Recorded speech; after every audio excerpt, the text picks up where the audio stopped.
బయటికి వెళ్ళినప్పుడు కంపల్సరీగా మీకు క్యాప్‌ని కవర్ చేయండి. హెడ్ క్యాప్‌తో కవర్ చేసుకొని వెళ్ళండనమాట. అలా వెళ్ళడం వల్ల మీకేంటంటే ఎండ నుంచి చాలా మంచిగా ఉండొచ్చు. ఎండ దెబ్బ తగలకుండా మీరు మంచిగా ఉండొచ్చు. ఇంట్లో ఉండడానికి ఆఫ్టర్‌నూన్ టైమ్‌లో ట్రై చేయండి. ఓకే.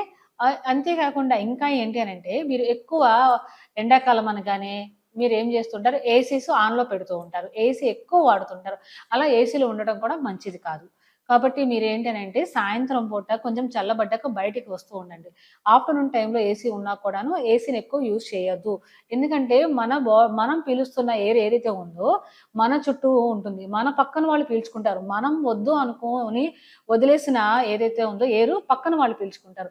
అలాగా ఒకళ్ళు అలా పీల్చుకోవడం వల్ల ఏమవుతుందంటే మంచి ఎయిర్ అనేది లోపలికి రాకపోవడం, మళ్ళీ బ్యాడ్ ఎయిర్ అనేది అలా బాడీలోకి వెళ్ళిపోవడం వల్ల హెల్త్ ఇష్యూస్ వస్తాయన్నమాట.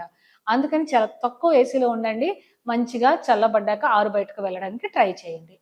ఓకే. మంచిగా మీరున్న బరువు తగ్గట్టు వాటర్ తీసుకోవడానికి ట్రై చేయండి. అండ్ బయటకెక్కడికైనా వెళ్తున్నప్పుడు గొడుగుని క్యారీ చేయండి, వాటర్‌ని క్యారీ చేయండి.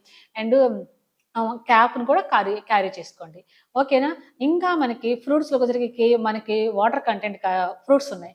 పుచ్చకాయ ఉంది, కర్బూజా కాయ ఉంది. అవునా? చాలామంది ఇంకా ఏంటంటే మ్యాంగోస్ సమ్మర్ అనగానే ఏం చేస్తారు? మ్యాంగోస్ తింటుంటారు. సో, ఆ మ్యాంగోని కూడా మీరేంటనంటే పెరుగన్నంలో పెరుగుతో కలిపి తీసుకోండి. అది చలవ చేస్తుంది. ఓకేనా? అలా మీరు మ్యాంగో పరంగా తీస్తే బాడీకి హీట్ చేస్తుంది. ఓకే. ఇలాంటి మంచిగా జాగ్రత్తలు తీసుకోండి. ఇంకా సబ్జా వాటర్ తీసుకోండి, సగ్గుబియ్యం వాటర్ తీసుకోండి. ఓకేనా? వాటర్ మిలన్ వాటర్ తీసుకోండి. మనకి ఇంకా వచ్చేసరికి బత్తాయి జ్యూసులు అలాంటివి తీసుకోండి. కోకోనట్ వాటర్ తీసుకోండి.